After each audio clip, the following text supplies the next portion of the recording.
At Auschwitz, our tour group was filled with the expected characters: Japanese tourists, parents teaching their children the dark sides of history, racism and its sister schisms, and families with feelings ripened knowing loved ones lay underfoot.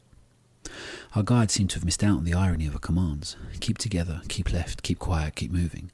Those words were probably said here in the 40s, but in German. Two of the group stood out: a lad, the obnoxious half of a couple, and an old man dressed in black with a brimmed hat and a fist-length beard, a Jew through and through. He was far from the only one. David's star hung around many necks. He was just the most obvious. Our first shock: the 50-foot pile of head hair removed from prisoners. We were stunned. None of us had seen anything like it.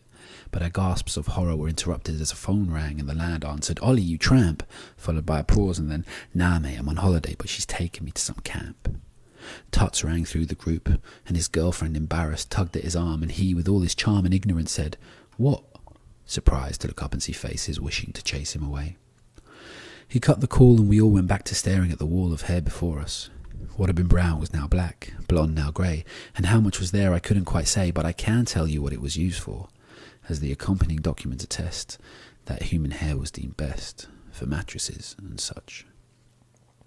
The two that stood out earlier stood out again because they weren't looking at Hare Mountain.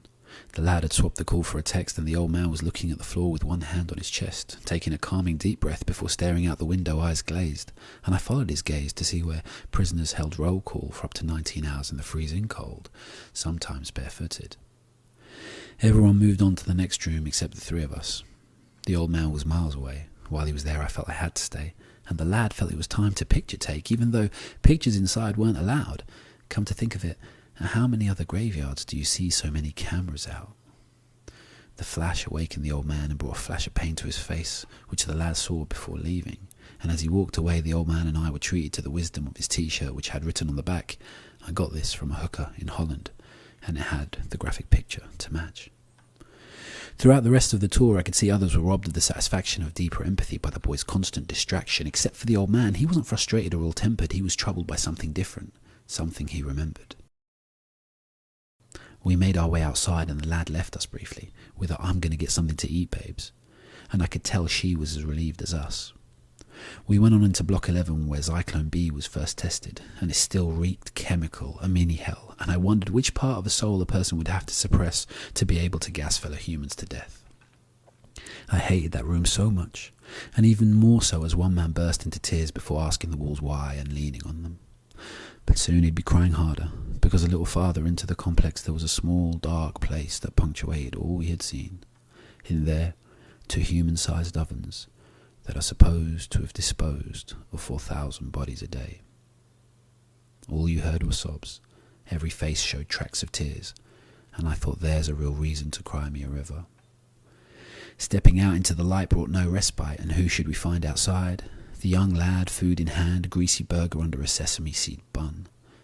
How was it, he asked her, and even if she could have found the words to express it, he wouldn't have understood.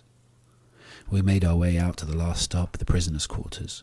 The room had bunk beds and little more, so I couldn't have imagined the surprise in store that this would be the setting for the most moving part of the entire tour.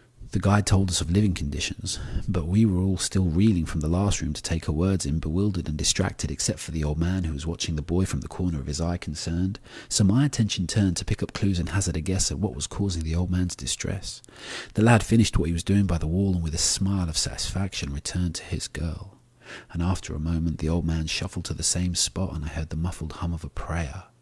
He stopped himself, pinched the bridge of his nose, so nearly overcome by something he had to compose himself. So when he stepped away I walked over to where fresh marker ink stared up at me, and it read, "Dave was here, 07.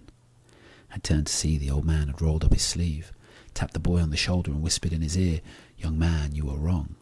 This alone means you are here." And he pointed at his forearm.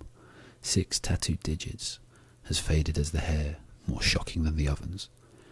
And it was probably the first time Dave could feel Auschwitz wasn't just a museum. Auschwitz was real.